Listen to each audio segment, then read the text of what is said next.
বিশ্বের সবচেয়ে বড় জলবিদ্যুৎ বাঁধ নির্মাণের কাজ শুরু করেছে চীন। ভারতের সীমান্ত থেকে মাত্র 50 কিলোমিটার দূরে নির্মাণাধীন এই মেগা প্রকল্প নিয়ে নতুন করে বাড়ছে ভূরাজনৈতিক উত্তেজনা। কিন্তু চীনের এই বিশাল জলবিদ্যুৎ প্রকল্প ভারতের উত্তর পূর্বাঞ্চলে কী ধরনের বিপদ ডেকে আনতে পারে, বিস্তারিত জানাচ্ছেন ত্রিবেণী তনু।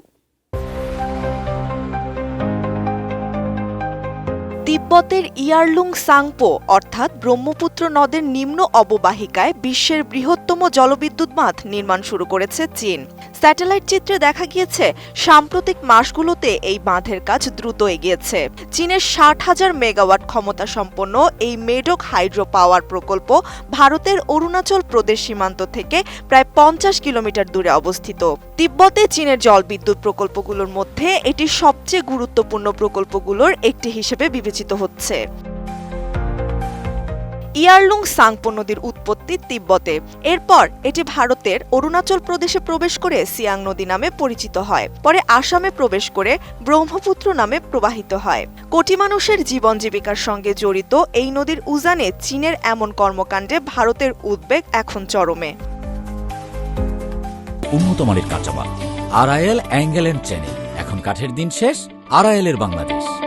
বিশেষজ্ঞদের মতে এই মেগা বাঁধের কারণে নদীর স্বাভাবিক পানির প্রবাহ বদলে যেতে পারে। এতে নিম্নাঞ্চলে পলিমাটির পরিবহন ব্যবস্থা ব্যাহত হবে এবং পরিবেশের বড় ক্ষতি হবে। এছাড়া বর্ষায় হঠাৎ বন্যা এবং খরায় তীব্র পানির সংকটের ঝুঁকি তৈরি হতে পারে। কৌশলগতভাবে কোনো বিরোধ দেখা দিলে চীন ব্রহ্মপুত্রের পানি নিয়ন্ত্রণ করার বাড়তি সুবিধা পেয়ে যাবে। যদিও বেইজিং দাবি করছে এতে ভারতের কোনো ক্ষতি হবে না, কিন্তু ভারত এ বিষয়ে কোনো ঝুঁকি নিতে রাজি নয়। চীনকে পাল্টা জবাব দিতে ভারতও অরুণাচল প্রদেশে 11,000 মেগাওয়াট ক্ষমতার সিয়াং আপার মাল্টিপারপাস প্রজেক্ট বা SUMP বাস্তবায়নের উদ্যোগ নিয়েছে। রাষ্ট্রায়ত্ত প্রতিষ্ঠান NHPC পরিচালিত এই প্রকল্পে প্রায় 1,50,000 কোটি রুপি ব্যয় ধরা হয়েছে। এটি হবে ভারতের বৃহত্তম জলবিদ্যুৎ কেন্দ্র।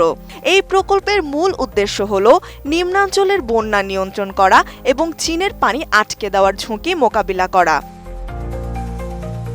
তবে দুই দেশের প্রকল্পের অগ্রগতিতে বড় পার্থক্য রয়েছে। চীনের বাঁধের কাজ শুরু হয়ে গেলেও ভারতের প্রকল্পটি এখনও প্রাথমিক প্রস্তুতি এবং সম্ভাব্যতা যাচাইয়ের পর্যায়ে রয়েছে। ভারতের কেন্দ্রীয় সরকার সংসদে জানিয়েছে তারা ব্রহ্মপুত্র অববাহিকায় চীনের সব ধরনের কার্যক্রম নিবিড়ভাবে পর্যবেক্ষণ করছে। সেই সঙ্গে নিম্ন অববাহিকায় মানুষের জীবন ও জীবিকা সুরক্ষায় বন্যা পূর্বাভাস ব্যবস্থা ও অবকাঠামোগত সক্ষমতা বৃদ্ধির কাজ জোরদার করা হচ্ছে। ত্রিবেণী তনু, ATN নিউজ।